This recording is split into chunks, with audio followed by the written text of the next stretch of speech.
So today our topic is going to be submitting proposals. In other workshops, we've talked about how to write proposals, how to make your narrative and all the pieces as best as they can be. So today we're going to talk about what happens when you're actually ready to submit. As we've been trying to have a little theme for every presentation, our theme for this time is blueprints for success. We're kind of going with a construction theme, thinking about how submitting your proposals is a bit like the construction process. So we'll get more into that, but that's our analogy for the day. Angela, do you want to introduce Tacoma Capacity Building and introduce yourself? Yes. Hi, everyone. I'm Angela Silva. I am CEO of CPIN, Collaborative Partners Initiative, and we're happy to bring you another installment of our learning series for the Tacoma Capacity Building Project. This series is sponsored by this project for nonprofits serving the city of Tacoma or within the city of Tacoma. And we're really giving a priority focus to lesser resource groups, BIPOC groups, newly funded organizations, and also cultural, youth serving and historic organizations. So the City of Tacoma Neighborhood and Community Services team is our partner, along with the Tacoma Creates Tacoma Arts team through the Department of Arts and Cultural Vitality. So we're excited to share our knowledge with you, having been in this field for quite some time. Also want to give a plug for some of our upcoming in-person learning series that'll be kicking off next Tuesday and on the 16th and the 23rd of July, and then the 30th of July at the Rise Center of Hilltop in Tacoma. And that'll be a fantastic series with Linda K. Briggs in person to talk about donor strategies and fundraising, which is a great complement to the grant seeking process. So yeah, I'm glad the construction theme might resonate with some of us here, because today we're going to talk about how submitting a proposal is similar to a construction project. So our agenda for this training session, got it in 3 parts. So we're first going to talk about blueprints. So that'll be planning for your submission. Part 2 is laying a strong foundation, which is actually submitting your grant. And then finishing touches, which is tracking and follow up. So obviously this is a very simplified version of the construction process. Okay, so to continue our analogy, so, with a construction project, they're going to start out typically with a blueprint.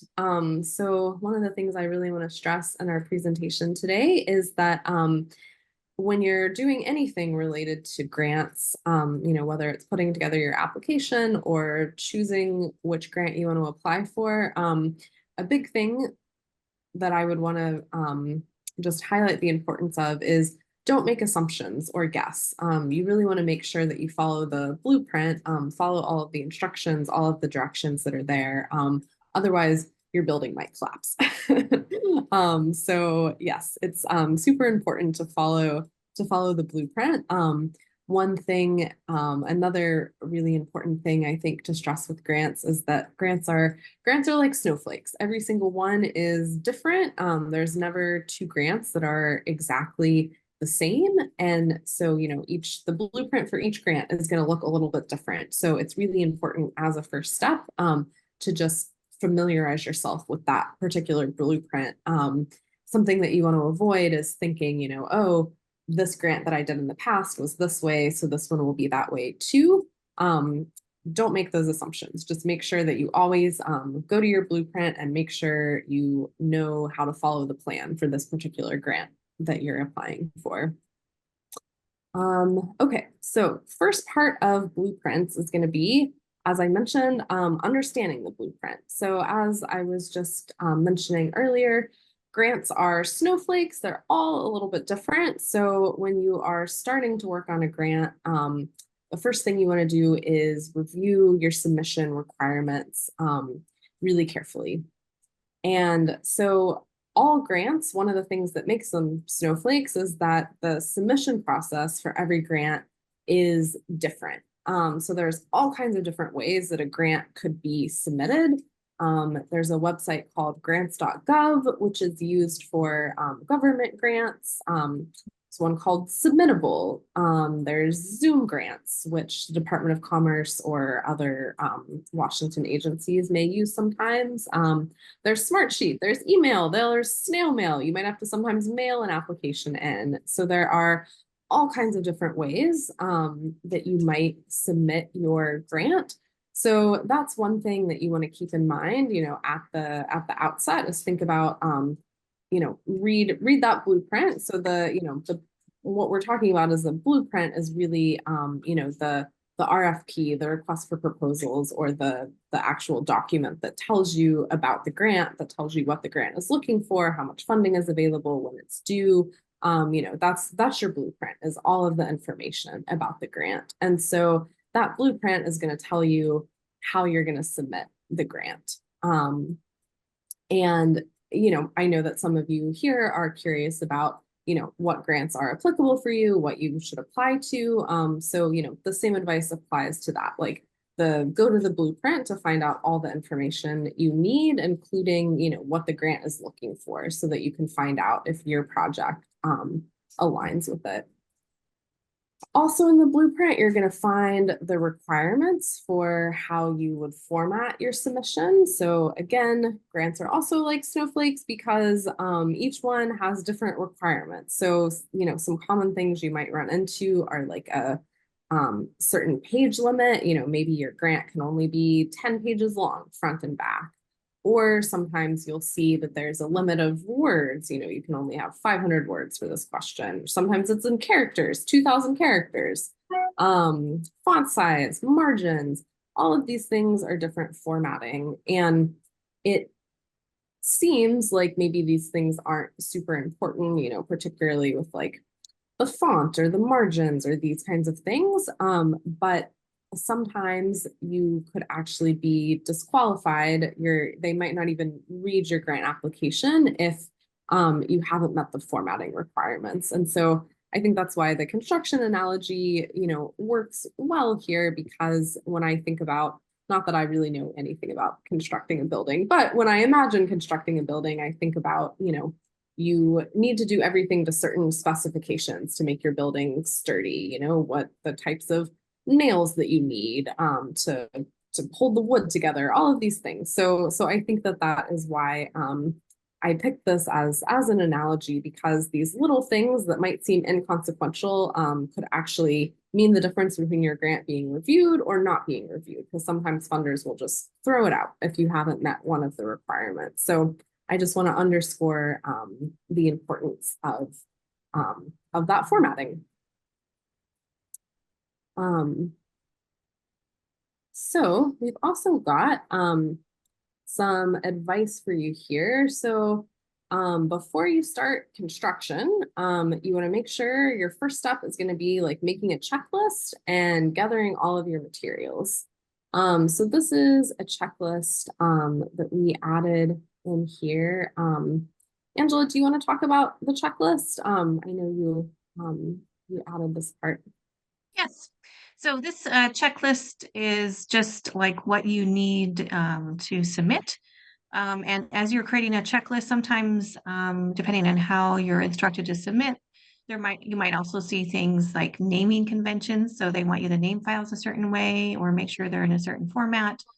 And sometimes there's just so many pieces, like on submission day, or a few days before, if you're submitting early, you're probably in a time crunch. And so a checklist, just like you're going to the grocery store, is good to have to know what you need to submit and what they'd like to see.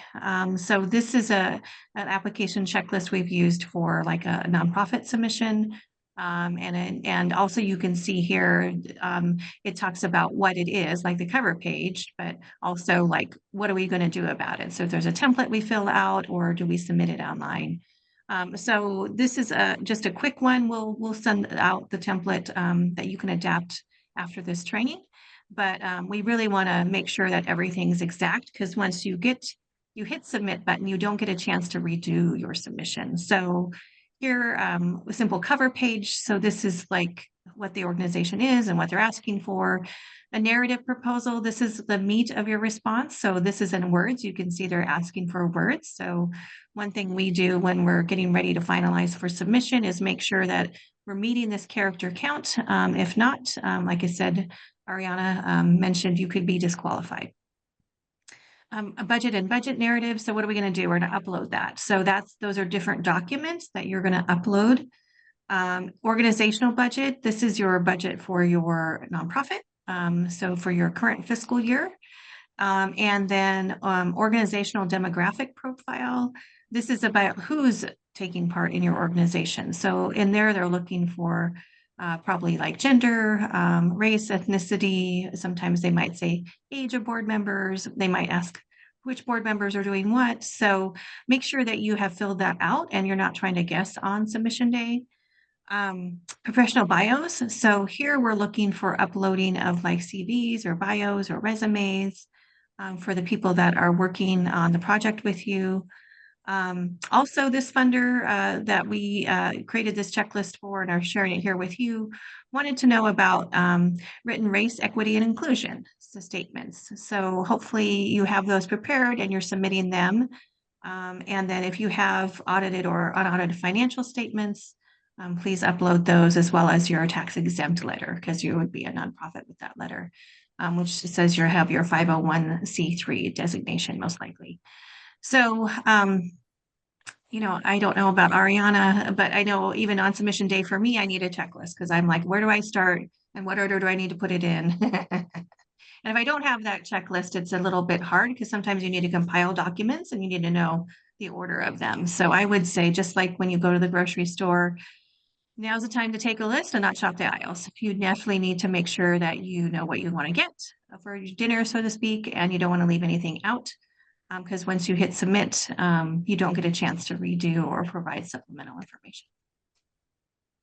Any questions, or do folks use a checklist when they're submitting any of their proposals? Okay. Back to you, Ariana. Yeah, thanks, Angela. Yeah, I think I would add on to that yeah, the checklist, of course, is going to be different for every grant that you're submitting. So, this is a good example of what it could look like. But I think that it's a good idea to make your own checklist for each grant. Sometimes some grants will actually have kind of a checklist in there. And so you can just I copy and paste it into its own document.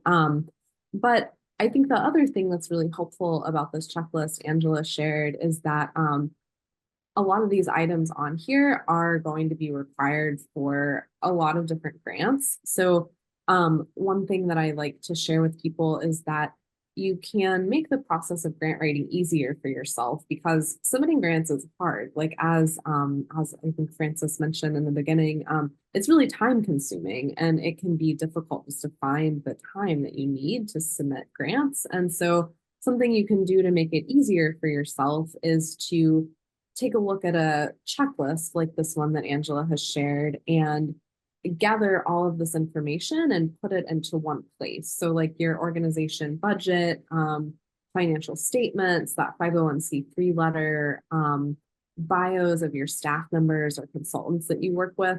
Those are all things you're going to need for a lot of grants. And so if you keep all of those together, have a folder or file somewhere on your computer where you keep all that stuff, it's going to make it a lot easier for you when you're in the process of submitting grants. And also keeping all of your narratives that you've worked on in the past and like keeping those organized in a place can be helpful because you are all in the stage where you've submitted between 1 to 5 grants in this group. So you're starting to build a base of information that you have. And that's great because, the more I know that at the outset, especially grant writing seems like just so much work, but the more that you do, the easier it becomes because you can use your own writing, you can copy paste from grants that you've submitted in the past. And of course, there are always like slight differences and ways that you have to reorganize the information, but I highly suggest, just keep track of all the grants that you've submitted,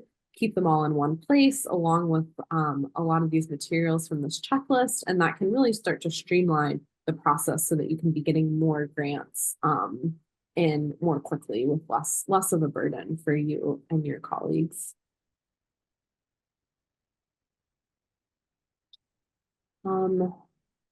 Yeah, and also I was gonna say, if you have any questions at any time, feel free to just raise your hand or just ask. Um, so I want to highlight some construction materials. So some of the materials we might be using, I want to highlight specifically some LOIs. So I think that the terminology LOI can be a little bit confusing because it can kind of mean a couple different things. Has anybody here had to submit an LOI before? You can kind of just raise your hand or say yes or no. Okay, I'm seeing a no. Okay, so it looks like maybe most of us have not seen. Okay, Francis says no. Okay, so this is great. This is a great thing to kind of familiarize this group with. So there are a couple of different documents in grant writing that can go by this same what do you call it? An acronym, an LOI. So there's kind of two main ones. So there's a letter of intent versus a letter of interest or a letter of inquiry. So again, this is like a time when you want to make sure you understand your blueprint because this acronym can mean a couple different things. You want to make sure that you're doing the version of this thing that they're looking for. So the basic difference, a letter of intent is sometimes required, not always required. Basically, the purpose is to let a funding agency know that you're planning to apply for a grant. So you might see this especially with larger federal or even state level applications where they want to know ahead of time approximately how many people are going to apply because that helps them figure out how many grant reviewers they're going to need, how much staff they need to resource this particular grant. And so that is why they would require that. Sometimes a lot of times it's strongly encouraged, but if you don't get a chance to submit it, they will still accept your application. So it kind of just depends on how soon you apply for the grant. So that's a letter of intent, like it's your intent to apply. That is in contrast with the letter of interest, which can also be called the letter of inquiry. Again, I know this gets confusing because there's so many LOIs, but so the second version, the interest slash inquiry. So this is kind of like a mini proposal that essentially, introduces your organization to the funder and serves as a preliminary assessment to see if they're interested in seeing a full grant proposal from you. So the process of that is, a funder might require that. And then if they like your letter of inquiry, they could invite you to apply for the full grant. And these actually are really great because it's helpful for you as an organization because if the funder says, oh, it doesn't seem like you're very aligned, we don't want to see a full grant proposal from you, that saves you a lot of time. So I think this is another good strategy when you are getting into getting grants is to look for grants that require a letter of interest that don't ask for the full proposal first because it's so much faster to just write a one-page letter. And then if the funder says, hey, we're interested in seeing an application, that you have, you've caught their interest already.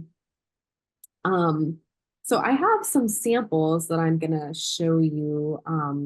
I'm trying to think. So I don't think I can share the samples in the chat. So I think what I'll do is I will do a brief screen share. Give me one second to switch tabs here. And then, so we did samples and templates for all these different materials because we think that that will be really helpful for folks to see. So you're going to receive these samples and templates after this presentation. So these will be things that you can use, you can reference. So hopefully these are really helpful to you. So let's see. And can you guys still can you see my screen? Did it switch over? Okay. Yes. Okay. Cool. Yes. Great. Thank you, Millie. Okay, so here is like a little template for the letter of intent. So again, this is, so these are the components. You would do an introduction, kind of an overview of your project, explain how it fits with the funder's priorities, what are the outcomes, what's an overview of the budget, and then a sort of conclusion. So that is the outline. Actually, I'm just realizing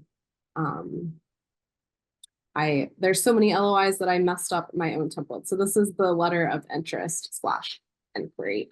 So we'll make sure that it has the correct title. So this basically is, the more the pre-proposal. So rather than submitting a full grant proposal, this is what they would be asking for. So this is, usually 1 to 2 pages, a bit more robust, where you're introducing your organization and what you might be asking for funding for. So a letter of intent. So this is the kind where they are just trying to figure out how many people are going to apply. So this is an actual sample letter of intent. So you can see how this might look like. Obviously, you're not going to use this exact letter of intent because this was from a real grant that was for the Office on Violence Against Women. And they, this was specifically what they wanted. And so a lot of times with the letter of intent, they will actually pretty much give you this template, because for this one, they wanted to know some very specific things, like if you had a SAM number with the government, all these different sort of procedural things that they were wanting to know. So this you're probably not really going to use as a template, but this is more just, a sample to give you an idea of what this document might look like. So you'll be receiving this as well. And then the bonus construction material that we wanted to share is a cover letter. So I have a little outline at the top here. So the purpose of the cover letter is, really just to go alongside your full grant proposal. And again, this is not always required. So this is why checking your blueprint is important, because you may or may not need to do any of these documents. But if you do, just know that the cover letter, goes along with your full grant proposal. It basically introduces your proposal, highlights the key aspects. So for content, you're going to have like a brief introduction, purpose, what's your project, what are its goals, why does your project align with the funder's mission, and then, just say we're happy to be submitting this proposal. Thank you for reading. And so I've actually included like a little sample here. So we won't go through all this, but again, this is about a 1-page cover letter. So we're hoping that these resources are helpful to you. And so again, we'll be sending these out afterwards. Okay, let me see if I can make it back to my presentation.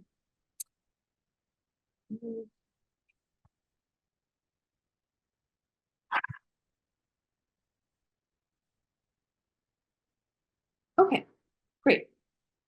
Sorry for the fumbling around with the screen shares there. But okay, so those are our construction materials that we wanted to highlight that you may encounter. Okay, I see a comment from Tarina in the chat. Okay, Tarina says, another struggle is all the writing.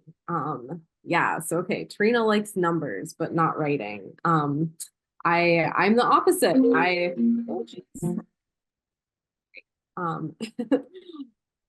Um, I like writing and not numbers. So it's great to have multiple people on the team because there's often a numbers person and often a writing person. Yeah, the writing can be tricky.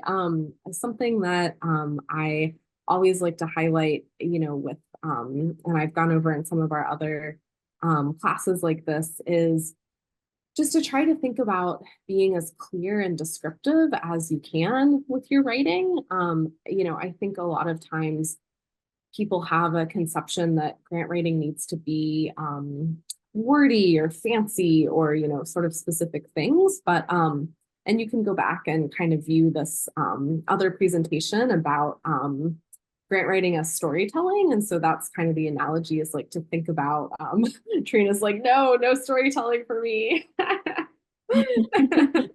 Another suggestion I have, Trina, maybe that would work for you, is to use like a talk to text tool. I don't know how you feel about that, but something I come across a lot when I'm working with folks is that folks have a lot easier time explaining to me verbally what they're interested in as doing for a project, but then, actually translating that thought into writing tends to be more challenging for a lot of folks. You're definitely not alone in that. So if that sounds like you, if you're a person who can, talk to someone verbally pretty easily, use a talk to text. And so that's going to get you a basis. Like, obviously, we talk much differently than we write. I've done some transcription in my career and transcribing different classes or things for people. And it's really interesting because you realize that talking is so much different, and it does need to be edited a lot to kind of transform into something that sounds like writing. But I think that it can give you a really good basis and can get you past that feeling of feeling like overwhelmed, like, oh my gosh, I don't know how to put anything on this piece of paper. So maybe that can help you a little bit. I do use talk to text a lot, but like you said, you can't submit how you talk. It's very different. So now you're back to knowing how to word things in a way that makes sense, that are clear and concise without Yeah, being wordy.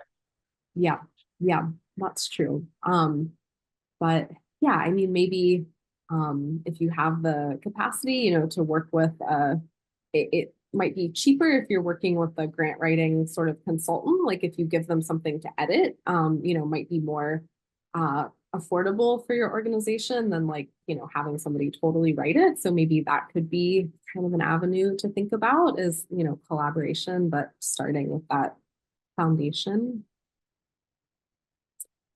Okay, so let's circle back to our construction analogy. Okay, so let's talk about laying the foundation. So we're thinking about the actual process of submitting as laying the foundation, because, in one sense, the grant process ends when you submit the proposal because you put it out there, you're done. But in another sense, it's really just beginning, because hopefully you're going to get that grant, or you're going to develop some sort of relationship with the funder. And so that's why the actual submittal is laying this foundation. So we've got some best practices to think through. So I think the number one thing I would recommend is trying to submit early. There are all kinds of things that can happen. In a second, I'll get into kind of some troubleshooting. There tends to always be something that happens at the last minute. So the earlier that you can submit, I think the easier it is, and the more trouble that you'll avoid. Follow your checklist when packaging the proposal. So going back to that checklist that Angela shared, make sure you've included all the pieces. Really big one is to double check the attachments.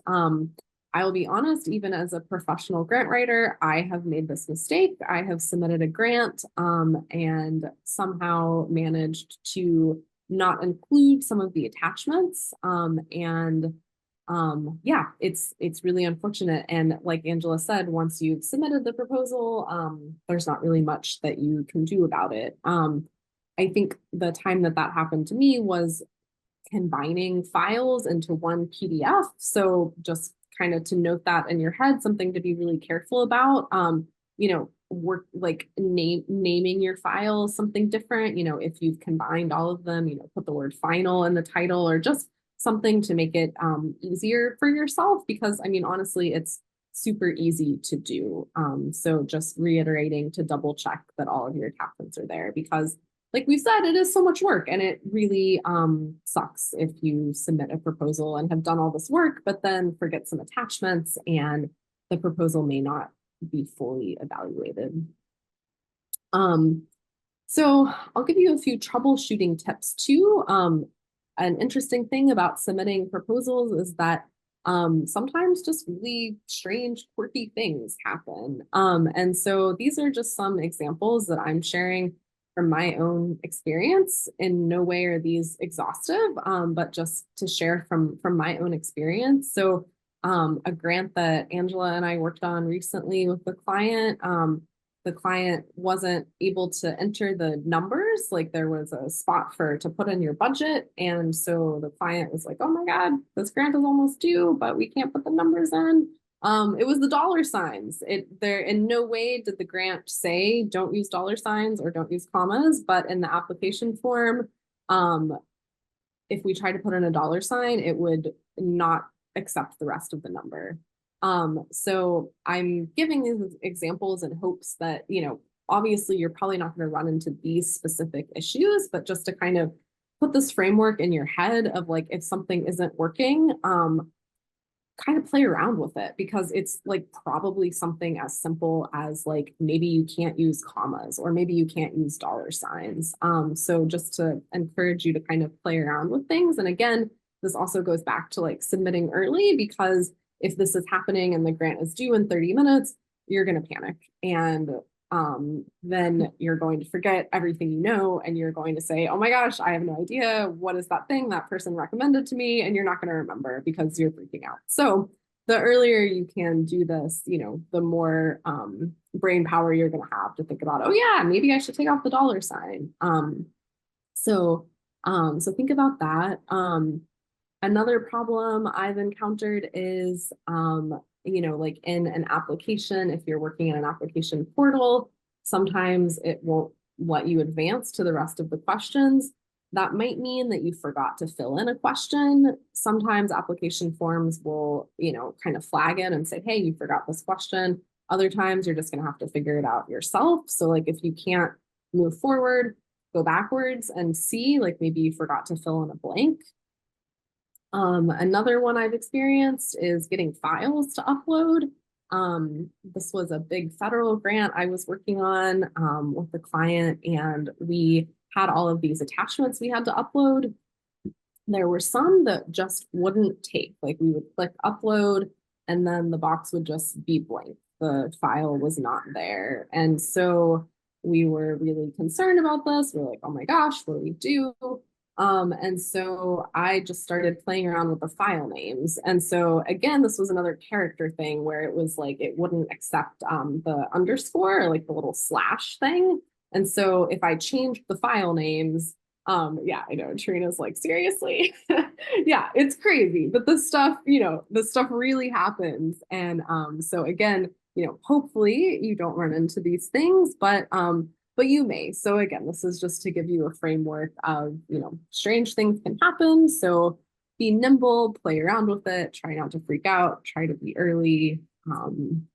Yeah. Angela, did you have anything that you wanted to add on to troubleshooting things? Yeah, I have seen in some cases where it's a pretty popular grant. And so I've seen where if you're submitting electronically, it just spins, right? And your submission may time out because on the receiver end of things, they're overwhelmed. And so that's usually happens when you get closer to deadlines. What would happen if you're not able to get it submitted? Usually the funder is going to be like, you should have submitted early. So again, try to submit early in that process. I've also seen instances where, freak things happen, like maybe there's a hurricane or a power outage or some sort of huge thing that nobody predicted. And so in the case of federal grants, sometimes like acts of God or nature might give you grace for a late submission.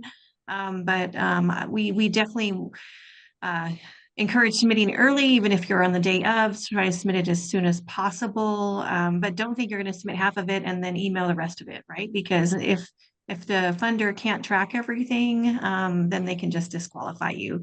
So a thing to keep in mind for grants is the process is set up to create ways to weed you out. It's not fair and equitable. It's like the less they have to review on their end, the better, right? And so you're somehow making somebody's job easier if you're able to submit early and have everything identified well and named. And the other thing too, and we'll get to this in the slide, is make sure as you're submitting that you keep a confirmation of the day and time that you've submitted. And if you get a confirmation by email, or maybe you need to take a screenshot, have that, because that's important to lay the groundwork to be able to track, which we'll talk about in just a little bit. Awesome. Thanks, Angela. Lily Millie, has do a you have a question. question? Yes. How early you suggest present submitted? I think as early as possible. I mean, I don't know. I usually go for maybe 2 days before the deadline. It just depends, but yeah, I would say at least the day before, but 2 days is good just in case. I mean, I've run into other things. I mean, another thing is no matter how carefully you check your blueprint and make your checklist, sometimes like we're all human, like even me as a professional grant writer, like there have been instances where I'm going to submit a grant and I'm like, oh no, like I just realized that this actually requires this letter that we don't have because I didn't notice this or something like this. And so these things happen. And so then having like 2 days, then it's like, okay, we can easily get this final thing that we need. So, the early submission just really leaves time for human error and, just humanness and the fact that maybe our checklist wasn't 100% accurate, or we realized that we misunderstood something slightly or something like that. So there's no, I think, hard and fast rule, but I think 2 days is a good timeline just to make sure that you have time for error. And the day before, because the other thing you could run into is like issues with the portal. Like you might not be able to log in, like maybe your login suddenly isn't working. Again, we rely on technology so much, but sometimes it acts up or weird things happen. And so at least if you're trying to submit the day before, you can find the help desk email and figure out who do I email for help to get me into the portal, because that is something that can happen too. And so I think that's a good thing to look out for, as you're making your blueprint, your checklist, find the email address or the phone number that you can reach out to for help. That's going to be in that blueprint and that RFP document. Find that and put that, with all your materials where it's easy to access. So that way, if you do need to reach out, you can just say, oh yeah, I know exactly who to email or who to call. And a lot of times there will be a separate email or phone number like for tech support. So if you're having trouble with the portal, if you're locked out, if you can't log in, there's usually somebody specific to contact for that versus just general questions about the grant. So yeah, I encourage you to kind of make that part of your, maybe at the top of your checklist, but who do I call for help? Thank you. Yeah. Oh, Trina, you're on mute, I think. I have to ask, where would you find most of that information? So it's usually in the RFP, which is like the big document, that tells you what the grant is, what they're looking for. So it's usually in there. It might also be on the website of the grant. It kind of just depends on what kind of grant it is. So check the website. If there's like an FAQ, like for a smaller foundation, it'll probably be in the FAQ section. If it's a bigger like state or county grant, check in the RFP. And a couple other things to add here. So usually there's sometimes there's a pre-proposal meeting, and sometimes I'll go over the submission process. So anything you can get before the submission date is great. We encourage you, if you can't attend those in person, sometimes there's a recording. The other thing I've seen that might make submission tricky is sometimes a funder will change things along the way. So they'll issue an announcement, go get this grant. You're like, I got the grant, I'm excited. And then they'll do a couple amendments or updates. And so it's important to track to make sure nothing's changed in what you need to provide. And Ariana provided the example, maybe that all of a sudden there's a letter or something they didn't know. And so because if you don't have it at the submission day, you can't say, well, nobody told me, right? So the onus is on you to try to sleuth things out as best as possible. The other thing I've seen is sometimes the guidance conflicts. So they say in the announcement to do one thing, and then you read further, and then it conflicts itself. You're like, wait, what? And so always reach out to their help desk. There should be an email or phone number to say, hey, this says this and that says that. Which way do you want it, right? Because again, you don't get brownie points because they didn't write clearly, right? And so try to keep that in mind as you're submitting. Again, back to the grocery store example, make sure you have all your ingredients, you know what your menu is, and review and review and review. Because this, once it goes in, it's in the process of review. And like I said, they won't usually let you do anything to change things afterwards. Thanks, Angela. Yeah, that's this is all good stuff. I hope that we're encouraging you all to submit early with all of our tales of problems and woes and things that can happen. Let's go to our next slide. Okay, so I think we've already hammered on this a lot, but we'll hammer on it one more time. So a part of laying the foundation is don't be late. As Angela mentioned, maybe if there's a hurricane, the power goes out, there's a tornado, something crazy happens, they might accept a late submission. But this I just pulled out of a Department of Commerce. That's, I think, a common funder that folks might apply for. This is the text. So they say proposers should allow sufficient time to ensure timely receipt of the proposal by the RFP coordinator.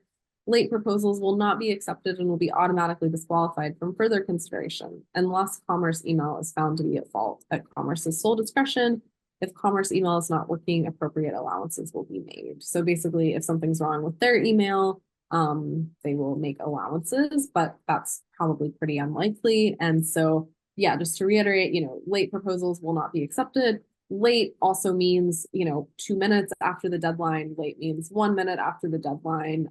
So yeah, so they are typically pretty strict with timeliness. So I know we're hammering on that point, but I think it's worth noting.